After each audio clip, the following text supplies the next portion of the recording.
nga 28 Julayi 2026 oluvannyuma lw'okumalako ebbanga ery'okulondoola obanga waliwo omuntu yenna akwatiddde obulwadde bwa Ebola mu ggwanga ne batafunayo n'omu, minisita w'ebyobulamu yalangirira nti obulwadde bwa Ebola Uganda yali ebulinnye ku nfeete nga buweddewo. Ekiseera Uganda kye yamala ng'erangiriddwamu obulwadde bwa Ebola, abantu 20 be baakakasibwa okubaamu obulwadde buno, nga ku bano 15 baali bavudde mu ggwanga erya Democratic Republic of Congo ne bayingira Uganda nga balimu obulwadde buno. Wadde nga Uganda obulwadde buno buweddewo, ku muliraano mu ggwanga erya Democratic Republic of Congo bukyegiriisa, nga ne ku nsalo ya Uganda ne DRC weebuli ekiteeka Uganda ku bwerinde. Ekitongole ky'amawanga amagatte eky'ebyobulamu ki World Health Organization kiwa amagezi amawanga obutalekaayo kwekengera obulwadde buno n'okuteekawo enkola ez'enjawulo okwenganga obulwadde buno singa bulabwako.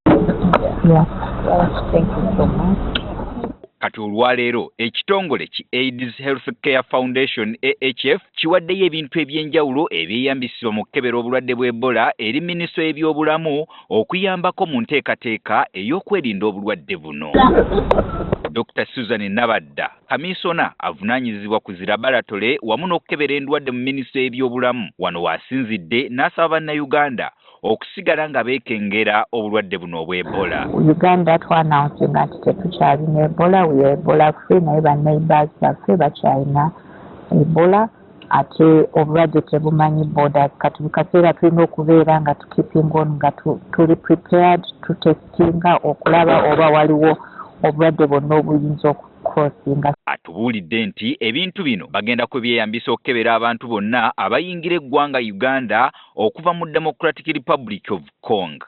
Tugenda maaso n'okukebera era tuli basanyufu nti Uganda Cares through AHF through Uganda Cares egenda supporting ministry ne agency egenda okutuyambako okugenda nga tukola surveillance buli lunaku.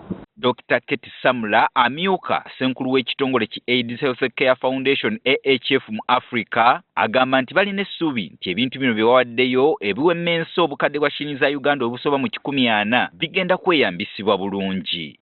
And we are hoping that these reagents and these test kits can be able to support the ministry in terms of testing people along the border with DRC and screening to make sure that we know that we do not have any new infections in Uganda.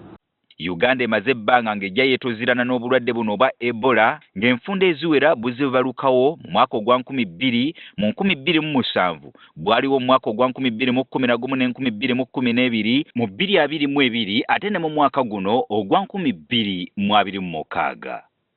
Gerald Damulira agafeeyo ku Spark TV.